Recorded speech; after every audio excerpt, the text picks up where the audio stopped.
আপনাদের স্বতঃস্ফূর্ত অংশগ্রহণ আমাদেরকে অনুপ্রাণিত করেছে।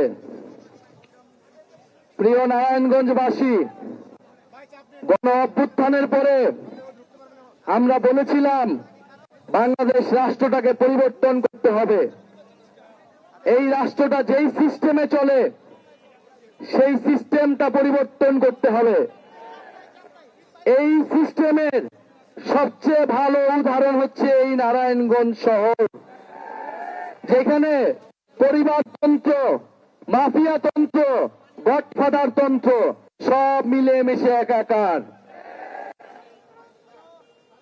নারায়ণগঞ্জে যেই সিস্টেম, সেই একই সিস্টেমে পুরা বাংলাদেশটা পরিচালিত হয়ে এসেছে এত বছর ধরে।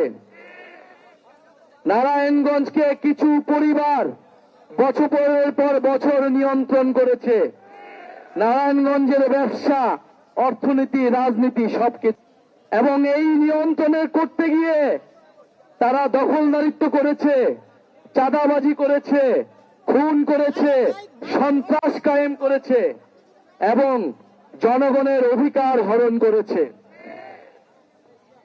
প্রিয় সংগ্রামী নারায়ণগঞ্জবাসী, আমরা বলেছি যে এই মাফিয়া সিস্টেমের সাথে আমরা খেলব না, এই পুরনো খেলায় আমরা অংশগ্রহণ করব না। এই পুরনো খেলার বিরুদ্ধেই গণ অভ্যুত্থান হয়েছে, আমরা রক্ত দিয়েছি, ফলে খেলার নিয়ম বদলাইতে হবে। কিন্তু আমরা জানি খেলার নিয়ম এখনো বদলায় নাই। নারায়ণগঞ্জে খেলা বন্ধ হয় নাই। যদি খেলা বন্ধ না হয় আরেকটা গণ অভ্যুত্থানের জন্য প্রস্তুতি নেন।